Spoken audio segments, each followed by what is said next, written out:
성부와 성자와 성령의 이름으로 아멘.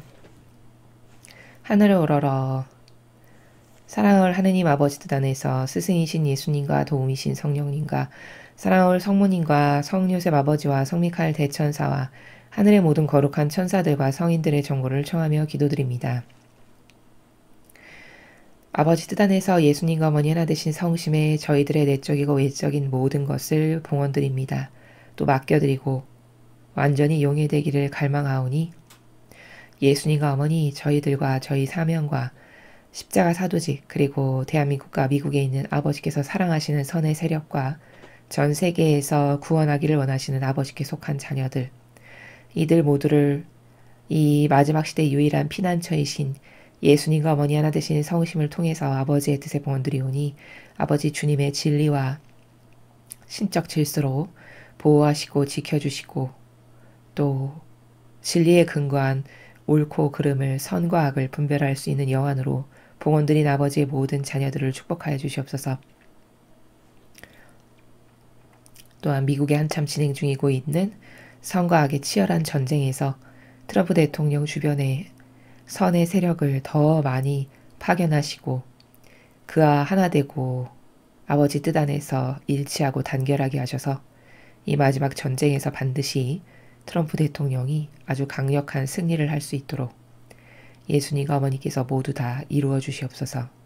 그리하여 이제 지구상에서 아버지의 뜻에 반하는 악의 세력을 더 이상 찾아볼래야 찾아볼 수 없는 그런 완벽한 멸망을 악의 세력에게 내려주시옵기를 예수님과 어머니 하나 되신 성심을 통해 아버지께 간청드립니다. 이 모든 기도 우리 주 예수 그리스도를 통하여 비나이다. 아멘. 성부와 성자와 성령의 이름으로 아멘.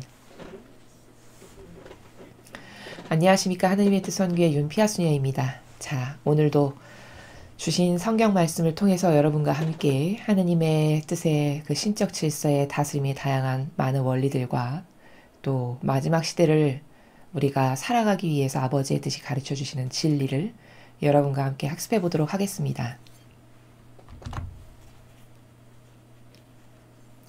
2020년 12월 21일 월요일입니다.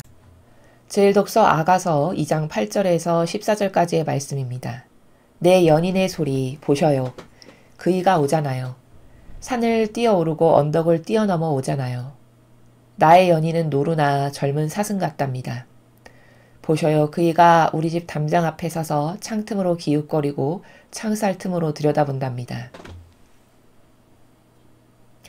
내 연인은 나에게 속삭이며 말했지요. 나의 애인이여 일어나오. 나의 아름다운 여인이여 이리 와주오. 자, 이제 겨울은 지나고 장마는 거쳤다오. 땅에는 꽃이 모습을 드러내고 노래의 계절이 다가왔다오. 우리 땅에서는 맷비둘기 소리가 들려온다오. 무화과 나무는 이른 열매를 맺어가고 포도나무 꽃송이들은 향기를 내뿜는다오. 나의 애인이여 일어나오. 나의 아름다운 여인이여 이리 와주오. 바위 틈에 있는 나의 비둘기, 벼랑 속에 있는 나의 비둘기여. 그대의 모습을 보게 해주오. 그대의 목소리를 듣게 해주오. 그대의 목소리는 달콤하고 그대의 모습은 어여쁘다오. 주님의 말씀입니다. 하느님 감사합니다. 여러분은 지금 아가서를 저와 함께 일독서에서 함께 읽으셨습니다. 자, 보통 그 아가서다 하면 이 교회가 어떻게 가르치냐면 이 아가서의 저자는 솔로몬이라고 알려져 있습니다. 그래서 히브리어 제목은 솔로몬의 노래 중에 노래 이렇게 히브리어 제목으로 되어 있고요. 그리고 이 아가서는 사랑이 여러분이 아시다시피 주제가 되어 있는 그런 책입니다. 그래서 그 솔로몬이 이제 이스라엘의 왕이 돼서 포도원지기 술람미라는 지역이 있었어요. 그 술람미라는 지역의 포도원지기였던 한 여인을 사랑해서 그 여인과의 뭐 아름답고 뭐 순결한 사랑을 주제로 담고 있는 연가다. 이렇게 이 교회는 아가서를 가르치고 아가서가 그런 내용이라고 전합니다. 자, 그런데 과거에는 이게 여기 지금 여러분이 보신 2장 말고도 이게 전체가 8장으로 되어 있는데 여기 쓰여 있는 단어들이 사랑하는 연인의 뭐 모습을 묘사하는 선정적인 단어가 있다. 세속적이다라고 해서 과거에는 이 아가서가 정경으로 채택되는 데 있어서 많은 논란이 또 실제적으로 있기도 했었습니다. 자, 그럼 지금 제가 말씀드렸던 모든 것은 이 교회가 이렇다, 이 관점으로 봐라 라고 해서 전했던 지식체계를 여러분에게 먼저 요약해서 압축해서 말씀을 드린 겁니다. 자, 그럼 지금 제가 전반부에 말씀드린 것은 자연법에 살아가는 이 로마 가톨릭이 아가서를 이런 관점으로 봐라 라고 전한 그런 관점이고, 지금부터 제가 말씀드릴 것은 성경에 근거하여 성경의 다른 많은 예수님과 우리와의 그 교회와의 사랑의 관계를 묘사하실 때 쓰시는 신적 단어들이 있어요. 그 신적 단어들과 여기 나와 있는 아가서에 나와 있는 단어들하고는 과연 어떻게 비교해 봤을 때 이걸 어떤 관점으로 보아야 옳은지를 여러분에게 말씀드리도록 하겠습니다. 자, 여기 보면은 나의 연인은 노루나 젊은 사슴 같답니다. 보셔요. 그이가 우리 집 담장 앞에 서서 창틈으로 기웃거리고 창살 틈으로 들여다본답니다. 자, 여기 이 그이가 예수님이에요. 쉽게 말하면. 그리고 이제 이 상대 연인을 뭐 신부, 즉 그리스도의 교회다, 이렇게 이야기하는 거거든요. 근데 영적이라는 것은, 즉 신적이라는 것은 성경에 근거하지 않은 것을, 그러니까 성경에 근거한 것으로 뭐든지 다 입증이 돼야 맞는 겁니다. 예를 들어 이사야서나 뭐 에제키엘서나 다니엘서나 이런 성경에 많은 하느님께서 선택하신 구약의 예언자들이 쓴 그 예언을 보면 거기에 중복적으로 등장하는 단어들이 있어요. 그럼 그 중복적으로 등장하는 단어들을 통해서 하느님은 우리를 예수님과의 관계성에서 이런 관점으로 우리를 보시는구나 라고 발견할 수 있어야 되는 거거든요. 바로 그게 하느님께서 예수님과 이 인류 그리스도 교회를 신랑과 신부의 관계라고 보신다는 거죠. 그래서 성경에 보면 신랑과 신부라는 단어가 많이 등장하는 것은 바로 그 관계성으로 예수님께서 하느님 아버지께서 우리를 그 관계성으로 보시기 때문에 아버지의 말씀을 듣고 전하는 사람들이 신랑 신부라는 단어를 쓴 겁니다. 그들이 자의적으로 쓴 게 아니라. 그러니까 공통적인 중복이 있는 거예요. 하느님의 뜻이 전하신 내용을 받아 적는 매개체라면 공통적으로 그렇게 아버지가 이 관점으로 우리를 보신다면 그 관점의 단어만을 써야 되는 것이 맞다라는 거죠. 그래서 성경에는 신부라는 단어가 많이 등장하는 거예요. 우리를 지칭하실 때 신부라고 그래서 하시는 겁니다. 그리고 예수님을 지칭하실 때 신랑이라고 하시는 거예요. 즉 신랑과 신부는 영적으로 무슨 의미냐, 왜 신랑과 신부라는 단어를 써서 예수님과 우리를 그리스도 교회를 그 단어로서 연결을 시키냐면 하나 되어야 되는 관계라는 거예요. 여러분, 결혼은 무엇으로 하는 겁니까? 아버지의 뜻을 중심으로 그 아버지의 뜻만을 여성은 여성이 해야 될 그 고유성의 나라에서, 남성은 남성이 해야 될 고유성의 나라에서 이 아버지의 뜻으로 하나 되겠습니다 하는 것이 결혼의 의미입니다. 혼인의 의미예요. 그래서 신랑 신부라고 예수님과 인류를 지칭하는 이유는 그렇게 아버지 뜻 안에서 떨궈져 나간 인류가 다시 아버지의 뜻을 중심으로 예수님과 완전히 하나 되어야 하는 관계성에서 너희는 신부다, 그리고 예수님은 신랑이시다, 이렇게 표현하는 거거든요. 이게 영적인 정신으로 또 성경의 관점으로 보아야 되는 것이, 이렇게 보아야 되는 것이 맞다라는 거예요. 근데 여기는 신랑 신부라는 단어가 등장하지 않아요. 아가서에는 뭐 연인, 정말 자연법적이고 세속적인 단어죠. 연인, 뭐 노루, 젊은 사슴, 그이가 오잖아요. 그이, 연인, 이런 단어는 성경의 그 어떤 예언자들도 예수님과 또 그분과 하나 될 신부인 이 그리스도교 우리들을 연인, 그이 이런 식으로 표현한 사람이 단 한 명도 없습니다. 성경을 찾아보면. 다 신랑과 신부의 관계로 묘사를 해요. 그럼 고로 지금 솔로몬이 썼다라고 전해지는 이 아가서는 이렇게 성경을 근간으로 해서 이 아가서가 과연 하느님의 영감을 받아서, 즉 성령 하느님의 영에 이끌려서 받아 적은 것인지, 아니면 자기 정서와 감흥에 도취되고 흥이 올라서 정말 소위 말하는 문학으로 자기가 원하는 시를 쓴 건지 이것을 분별해서 봤을 때 성경의 그 어떤 예언자도 그의 연인 이렇게 표현하지 않았다. 예수님과 우리와의 관계를. 그럼 솔로몬만 이렇게 연인의 소리 보셔요. 뭐 그이가 오잖아요. 내 연인은 나에게 이렇게 속삭입니다. 이런 모든 단어를 사용한 나라가 이건 인간적인 자신의 감성과 기호와 정서 아래서 어떤 여자를 보고 아까 제가 말씀드렸죠. 술람미의 포도원지기였던 한 여인을 보고 그 병든 기호와 정서가 도취되고 흥이 한껏 올라서 자신의 정서의 나라에서 시를 쓴 그게 바로 아가서다. 이렇게 성경의 다른 예언자들이 예수님과 우리와의 관계성을 표현할 때 썼던 단어와는 완전히 다른 나라의 단어를 쓴 것을 통해서 우리가 확인할 수 있고 발견할 수 있다라는 겁니다. 이 교회가 사실 이 아가서를 뭐 그리스도와 그분의 교회에 이런 아름다운 사랑의 관계를 묘사한 거다. 이렇게 이 아가서를 해석하는 것은 근거 없는 해석이에요. 그 해석이 맞으려면 최소한도 이 아가서를 쓴 솔로몬이 신부, 신랑 이런 단어를 썼어야 그나마 그 관점으로 볼 수 있는 타당한 이유가 생긴다는 겁니다. 그러나 여러분이 이 지금 아가서를 전체를 다 읽어보시면 아시겠지만 여기 나오는 단어들은 다 자극적이고 그리고 성경의 다른 어떤 예언자들도 쓰지 않은 그야말로 병든 기호의 인간의 그 문학적 감성이 좋아하는 단어들 있죠. 그런 단어들로 가득해요. 그걸 여러분이 확인하실 수 있어요.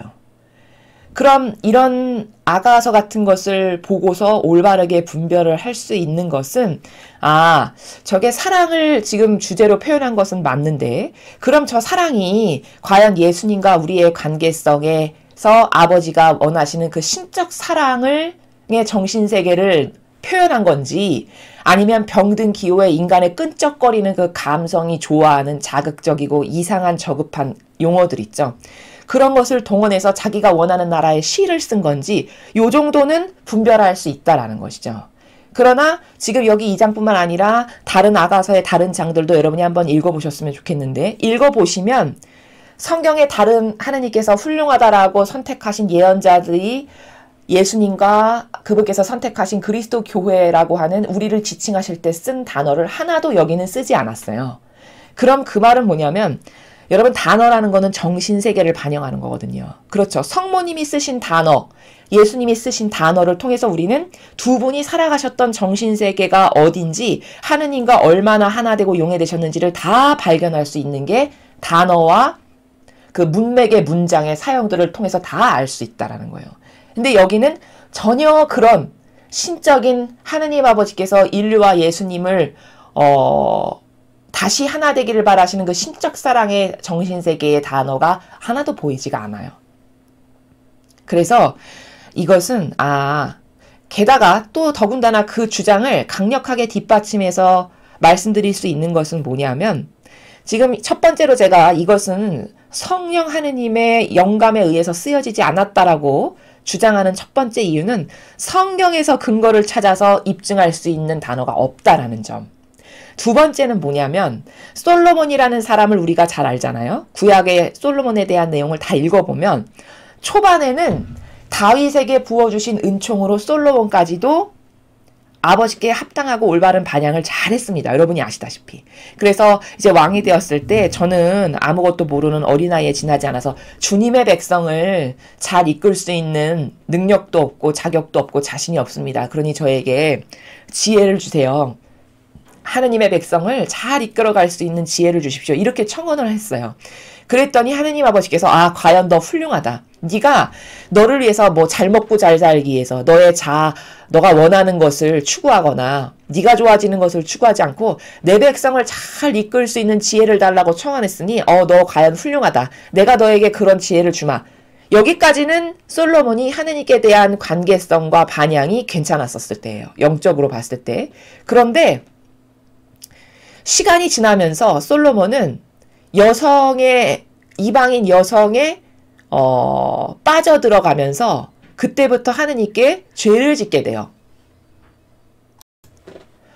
자, 그래서 그렇게 이방인 여인 이 여자 저 여자를 다 맞아들이고 왕비로 받아들이면서 결정적으로 하느님께 모욕과 역경을 드리게 된 게 뭐냐?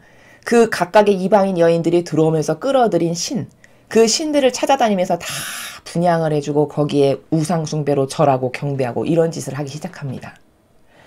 이게 솔로몬이 결국은 하느님께 다윗 자신의 선왕인 아버지인 다윗처럼 하느님을 항상 마음에 모시고 살고 또 그분과 하나 되면서 올바르게 반영하지 못했다는 결정적 증거가 돼요. 하느님의 눈에 나는 역겨움과 모욕을 드리는, 그리고 그렇게 여인을 좋아해서 수천 명의 궁녀를 둔, 실제적으로 다 있는 일이죠. 이런 병든 기호와 정서 때문에 결국에는 솔로몬 이후부터는 여로보암과 르호보암으로 갈라져가지고 결국 이스라엘의 운명이 과거 다윗 때보다는 평탄치 못한 그런 운명의 역사를 걸어가게 되는 것을 우리가 알고 있죠. 역사적 사실로. 그래서 솔로몬이 그렇게 영이 건강치 않았다라는 것, 특히 여성과 관련해서 그런 여성의 그 이방신을 다 모셔주고 분양을 일일이 드리면서 자신의 그 여자들을 이런 관리하면서 이러면서 하느님 눈에 났다라는 이런 병든 기호와 감성이 솔로몬을 그의 후미쯤에는 장악하고 있었다라는 것을 우리가 확인할 수 있죠. 그럼 그런 정신의 상태에서 과연 성령 하느님의 영에 압도돼서 무엇을 하느님과 아주 긴밀한 교감 가운데 적었다, 무엇을 남겼다라는 것은 당연히 합당치 않은 거라는 거예요. 그래서 이런 아가서는 첫 번째 관점으로는 다른 많은 훌륭한 하느님께서 뽑으신 일꾼과 예언자들을 통해서 보았을 때 그들이 예수 그리스도와 그분의 교회인 우리를 신랑과 신부라고 공통적으로 표현했던 영적 세계, 성령 하느님이 주시는 그 영적 세계에서 벗어난 이상한 단어, 자극적이고 감각적인 인간적인 단어, 문학적으로 표현하는 그런 연인, 그의 이런 거 말고도 굉장히 여기 다른 단어들도 보면 인간의 그 육을 묘사하는 단어로부터 시작해서 이러한 것을 통해서 보았을 때 이것은 성령 하느님의 감도에 의해서 그분이 영감을 주셔서 아버지의 뜻에 의해 적은 것이 아니라 자신의 병든 기호, 아까 그가 이스라엘을 다스리는 동안 초반에는 좀 잘했으나 점점 하느님의 뜻에서 벗어나고 멀어지고 자기의 병든 기호와 감성이라는 나라에 갇혀 살기 시작하면서 여자를 좋아하고 수많은 이방인 여자를 맞아들이면서 수천 명의 여인을 두면서 그리고 그들이 가지고 온 이방신을 또 같이 섬기고 경배를 드리며 이러면서 하느님의 눈에 나는 역겨운 짓을 저질렀다라고 하는 이 솔로몬의 객관적인 사실을, 그가 이스라엘을 다스리면서 했던 객관적 사실을 통해서 이 아가서는 건강한 영으로 하느님의 뜻에 용해되거나 하나 돼서 쓴 그런 저술이 아니구나. 이건 그냥 자신의 문학적 병든 정서와 오감을 만족시키는 그런 단어들로 가득한, 그저 혼자 사랑에 취해서 서정적 시를 쓰는 이런 나라에서 썼다라는 것을 제가 지금 말씀드린 두 가지의 관점을 통해서 우리가 확인할 수 있다. 이렇게 분별할 수 있습니다. 자, 계속해서 오늘 주신 복음 말씀 함께 보시겠습니다. 루카복음 1장 39절에서 45절까지의 말씀입니다. 주님 영광 받으소서. 그 무렵 마리아는 길을 떠나 서둘러 유다 산악지방에 있는 한 고을로 갔다. 그리고 지카리아의 집에 들어가 엘리사벳에게 인사하였다. 엘리사벳이 마리아의 인사말을 들을 때 그의 태안에서 아기가 뛰놀았다. 엘리사벳은 성령으로 가득 차 큰 소리로 외쳤다. 당신은 여인들 가운데서 가장 복되시며 당신 태중의 아기도 복되십니다. 내 주님의 어머니께서 저에게 오시다니 어찌된 일입니까? 보십시오. 당신의 인사말 소리가 제 귀에 들리자 저의 태안에서 아기가 즐거워 뛰놀았습니다. 행복하십니다. 주님께서 하신 말씀이 이루어지리라고 믿으신 분. 주님의 말씀입니다. 그리스도님 찬미합니다. 자, 여러분, 지금 여러분께서 저와 함께 읽으신 복음은 여러분이 아주 잘 아시는, 많이 들어보셨던 복음이십니다. 자, 그런데 바로 지금 엘리사벳과 성모님께서 저렇게 교감을 나누시는 나라 있죠. 교감을 나누시면서 이렇게 말씀으로 축복도 하시는 이 나라, 바로 이게 성령 하느님의 영이 가득히 지배하셨을 때 그 영에 올바르게 반영하는 영혼의 모습이 바로 이런 나라입니다. 그럼 여러분이 방금 전에 읽으신 일독서의 그 인간적인 끈적거리는 온갖 병든 오감으로 가득한 나라에서 사용하는 단어와 여기 지금 성모님이나 엘리사벳께서 두 분이 나누시면서 서로 축복을 나누시는 그 하느님의 위대하신 지엄하신 힘이 불가능한 일을, 두 여인 다 불가능한 일을 가능케 하신 거죠. 한 여인은 나이가 너무 많아서 이제 도저히 여인으로서는 임신할 수 없는 나이인데 임신을 하게 하신 거고, 한 여인은 성모님은 남상을 전혀 모르시는데 그 어린 나이에 성령의 위대한 힘이 어머니를 덮으셔서 잉태하시게 하신 두 기적의 여인이 지금 만나신 거예요. 그러면서 그 두 기적의 여인이 하느님의 성령에 완전히 감화되고 압도당해서 영혼이 그 하느님의 성령으로 압도당해서 완전히 감싸여 있었을 때 나누시는 교감의 나라를 지금 여러분이 보고 계신 거다라는 거예요. 그럼 이렇게 성령이 압도당해서 두 분이 주거니 받거니 하시면서 축복을 하시는 이 나라와 조금 전에 보신 일독서에서 보셔요. 여인이 저 노루와 같고 사슴과 같고 또 다른 부분에 보면 아름다운 젖가슴이 어떻게 생겼고 이런 단어가 나와요. 아가서는 보면. 그럼 얼마나 다른지 여러분이 그 영으로도 느끼실 수 있는지를 먼저 여러분에게 말씀을 드리는 겁니다. 자, 이거는 지금 여러분 잘 생각해 보세요. 이때 전화가 있기라나 어떤 통신수단이 있기라나 무엇을 전하려면 순전히 나귀를 타거나 걸어가서 수만리 길을 걸어가서 얼굴을 보고 나눠야만 하는 통신수단이라곤 오로지 두 발과 나귀밖에 없는 이런 시대예요. 근데 그런 시대에 엘리사벳께서 성모님이 딱 방문을 하셨는데 성모님의 잉태를 성령 하느님께서 다 알려주셔서 알고 그 성령으로 인해서 잉태되신 성모님의 태안에 계신 예수님을 찬미 찬송 드리는 그런 내용이에요. 그럼 지금같이 이렇게 통신수단이 발달하고 전화면은 3초만 해도 수만 킬로, 수십만 킬로 떨어져 있는 미국에도 전화할 수 있는 시대라면 이런 일이 아무 일도 아니지만 저렇게 둘이 발품을 팔아서 걸어가고 나귀를 타고 낙타를 타고 엄청 몇 박 며칠을 걸어가가지고 만나야만 소통이 가능했던 저 시대는 저렇게 엘리사벳이 성모님이 오시자마자 성령으로 가득 차가지고 태안에 있는 아기가 마구 뛰놀면서 왜? 영의 반향을 하는 거죠. 그 하느님의 은총으로 잉태된 세례자 요한이라고 하는 그 생명의 그 본향을 생명이 자신의 본향인 하느님의 은총을 딱 알고 느끼고 바로 태안에서도 반향을 하는 이런 나라라는 거예요. 이거는 말로 설명을 구차하게 하거나 무엇을 덧붙여서 아는 그런 나라가 아니라는 겁니다. 이것을 잘 쉽게 이해하시려면 여러분은 돌고래 같은 그런 미물도 수천 킬로 밖에 있는 자기네끼리 통신을 한다고 하죠. 바로 특별한 주파수를 자기네끼리만 통하는 주파수로 인식을 하는 거죠. 예를 들면 그것의 확장판이 그것과 동일하다 이렇게 말할 수 없지만 이를테면 보지 않아도 느끼는 성령 하느님의 영감을 교감을 나누는 세계라는 것은 이를테면 낮은 차원에서는 그 돌고래가 서로 교감을 나누면서 텔레파시를 나누는 그 자기네들의 특정 주파수로 나누는 그 세계의 확장판이 바로 이렇게 성령 하느님의 영이 두 영혼을 압도하고 지배하시면 그 영혼 안에서 사람의 지식 수준과 현재의 수준을 초월하고 뛰어넘는 단어를 마구 쓰면서 서로 찬미를 하고 찬양하는 이런 게 바로 성령 하느님께서 이끄시고 인도하시는 영감의 반향의 나라라는 거예요. 여기 보십시오. 엘리사벳이라고 하는 분이 성모님의 그 태중에 계신 예수님을 찬미하고 성모님께 축하를 드리는 이 나라에 쓰신 단어를 보세요. 여인들 가운데서 가장 복되시며 태중의 아기도 복되십니다. 이게 뭘까?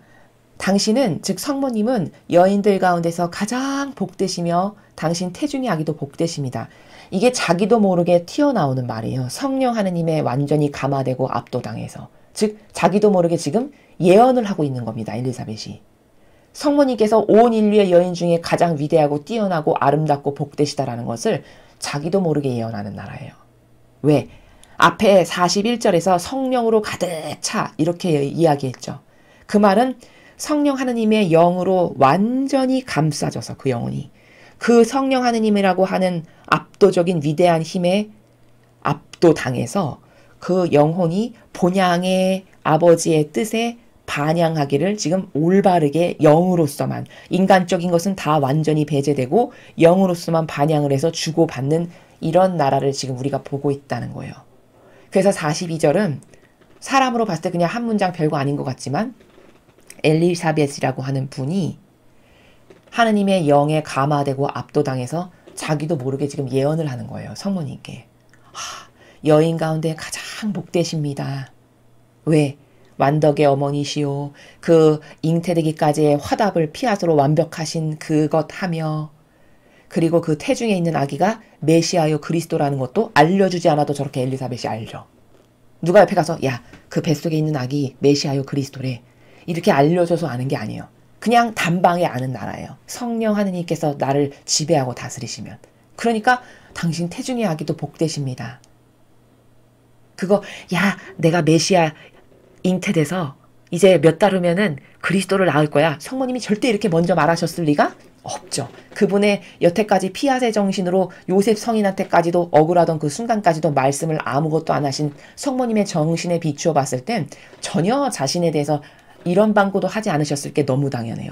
근데 엘리사벳이 그걸 다 알고 마치 눈으로 훤히 보고 있는 것처럼 저렇게 42절에서 큰 소리로 외친다는 거는 성령 하느님이 영혼을 지배하시면 다스리시면 저렇게 못 볼 것이 없이 그냥 영이 다 뚫려가지고 사방이 다 뚫려서 자기도 모르게 무슨 말 하는지도 모르고 예언을 하는 이런 나라구나 라는 것을 42절에 엘리사벳이 반영하는 나라를 통해서 우리가 확인할 수 있다는 겁니다. 메시아 아무도 안 가르쳐줬어요. 그리스도라는 거 아무도 안 가르쳐줬어요. 심지어 성모님께서 임신하신 거 몰랐을 수도 있어요. 엘리사벳은 저때까지 아무도 말한 사람이 주변에 없었다면 성모님 본인은 더더군다나 아무 말씀도 안 하셨을 속성으로 가득하신 분이고 그렇죠. 근데 저렇게 자기가 막 외치는 거예요. 뭐 태중의 아기가 복되신지 어떻게 알아요? 저 시대에 전화 통화를 하는 것도 아니고 미리 뭐가 IT 기술이 발달해서 검색할 수도 있는 것도 아닌데 그렇죠. 저런 나라라는 거예요. 교감의 나라가. 내 주님의 어머니께서 내 주님의 어머니. 여러분 엘리사벳과 지금 성모님이 나누시는 나라는 저 교감을 하시는 나라는 완전히 신적이고 영적인 나라라는 걸 어디서 입증할 수 있냐면 내 주님의 어머니께서 저에게 오시다니. 자, 여러분 아실지 모르겠지만 엘리사벳과 성모님은 나이 차이가 많이 났어요. 성모님이 조카딸이시고 엘리사벳은 성모님보다 나이가 훨씬 많았습니다. 그리고 엘리사벳이 성모님을 잠시 돌보던 시절도 있었어요. 과거에. 그 정도로 나이 차이가 많이 나시는 분들이거든요. 그럼 만약에 인간적이면은 성모님을 그렇게 어린데 내 주님의 어머니께서 이런 표현과 단어를 쓸 수 있을까요? 절대 인간적인 자연법에서 살아가는 나라라면 내 주님의 어머니께서라는 저런 극도의 존칭을 쓸 수가 없죠.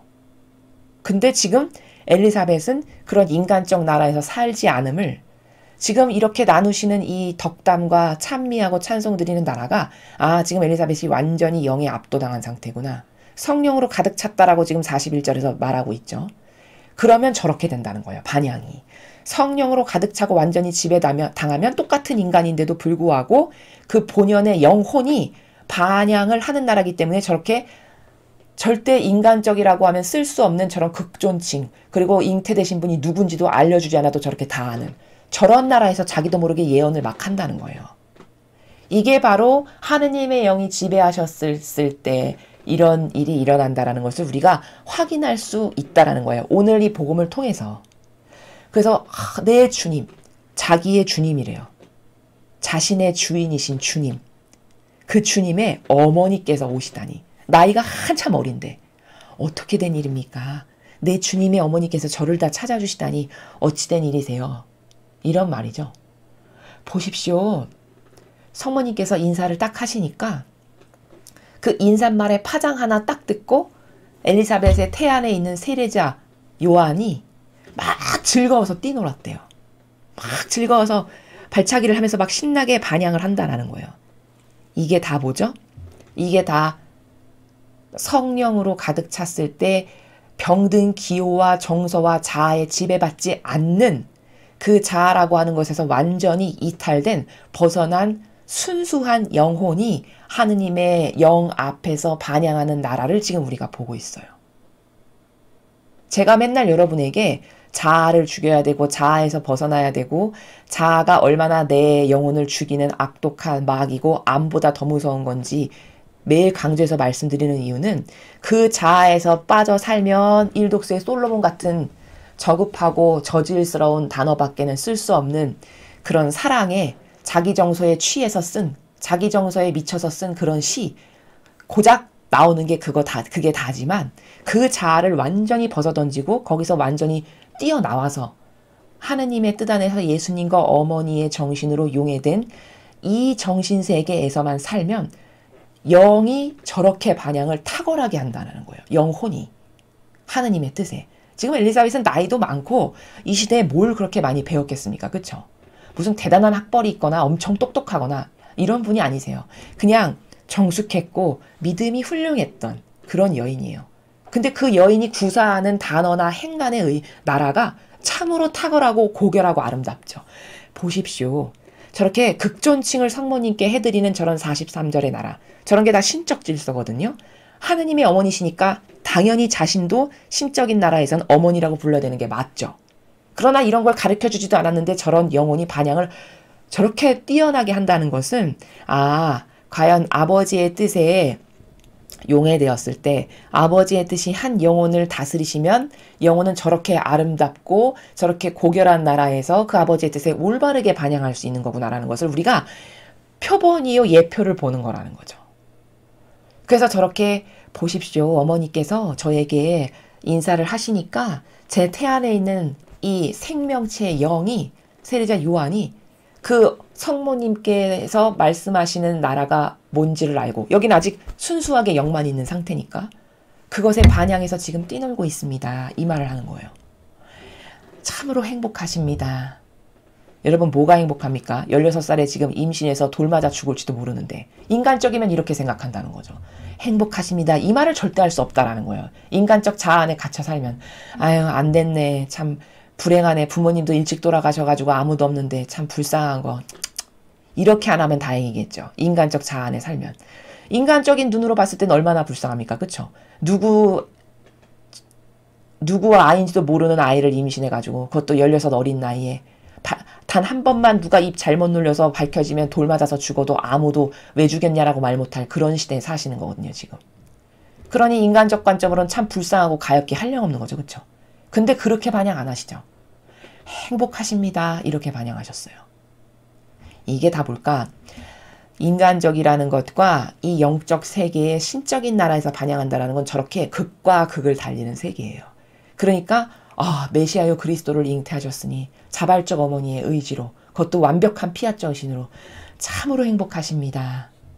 하느님 아버지의 뜻이 그 말씀이 이루어지리라고 굳게 믿으신 어머니 참으로 행복하고 복되신 분이고 축복받으신 분입니다. 이렇게 지금 축복의 인사를 드리는 거죠.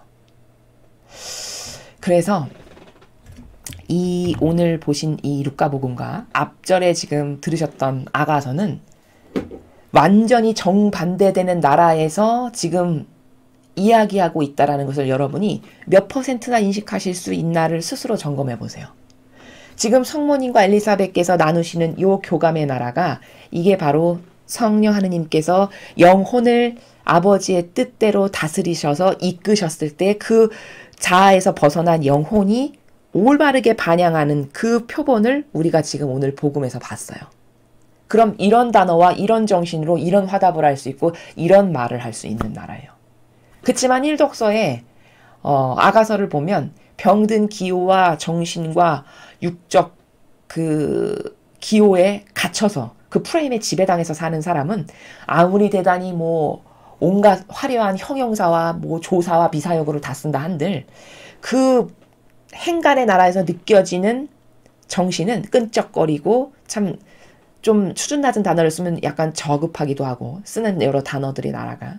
그리고 전혀 이런 영적인 나라에서 우리를 감흥시키고 우리에게 엄청난 어떤 교감을 주시는 아버지의 뜻이 주시는 이런 정신은 하나도 찾아볼 수 없는 그런 나라의 단어들로만 가득하죠. 일독서에 나와 있는 아가서는.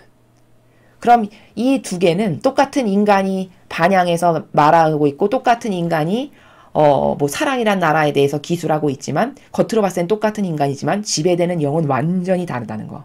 한 사람은 육적 기호에 완전히 파묻혀서 수천 명의 궁녀를 거느리며 그 궁녀에게 파묻혀 살았던 그 궁녀의 좌지우지 돼가지고 그 가서 분향도 다 해주고 그 수많은 신을 우상 숭배로 모시고 섬겼던 이런 변질된 솔로몬이라고 하는 한 사람이 자기 육적 기호로 적은 그 끈적끈적한 사랑의 나라.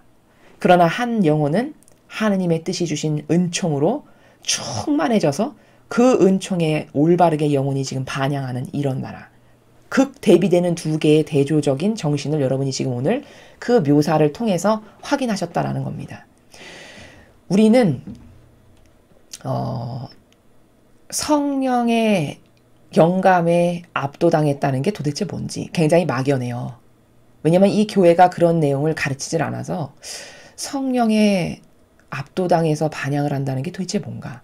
그게 바로 오늘 루카복음에 등장하는 엘리사벳이 성모님께 드리고 있는 공경과 사랑의 정신으로서 지금 찬미 드리고 있는 나라가 바로 그 나라입니다. 그러니까 반면에 육적 기호로 가득한 사람이 아무리 화려한 미사여구와 온 것 좋아 보이는 형용사를 다 쓴다 한들 가장 최고조로 쓸 수 있는 거는 오늘 솔로몬이 쓴 것과 같은 이런 아가서와 같은 나라. 근데 그나마도 그 아가서가 병든 기호로서 이렇게 끈적거리는 감성을 표현한 거더라는 것도 모를 사람이 숱해요. 왜? 다 자기가 그 정서에 파묻혀서 살기 때문에 오히려 이 아가서를 보고 오늘 솔로몬은 참 문학적으로 훌륭했구나.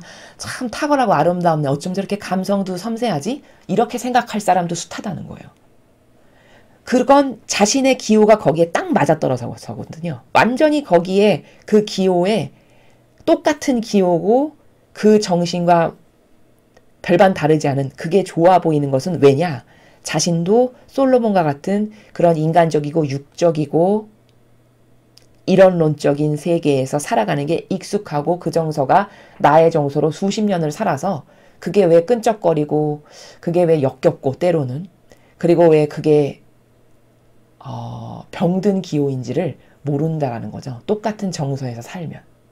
그러나 다른 수많은 하나님께 선택받은 훌륭한 예언자들이다라고 아버지께서 칭송하시고 칭찬하신 그런 예언자들의 꼿꼿하고 빳빳한 정신을 보면 그들은 예수님과 인류의 사랑을 표현할 때 절대 이런 유려하고 겉으로 보이기에 참으로 부드럽고 아름다워 보이지만 속 알맹이는 끈적거리기만 한 그런 육적 본능밖에 없는 단어를 절대 쓰지 않았어요. 신랑과 신부. 이런 단어 가운데에서 교감을 나누는 것도 이런 온갖 종류의 미사여구를 통해서 예수님과 그분께서 세우신 그리스도 교의 우리와의 관계성을 절대 그날에서 묘사하지 않았다라는 것을 우리가 성경을 찾아보고 반복해서 읽어본 사람이라면 누구나 인정할 수 있는 그런 사실이다 라는 것을 여러분에게 말씀드립니다. 이상으로 2020년 12월 21일 월요일 복음회설을 마치겠습니다. 감사합니다.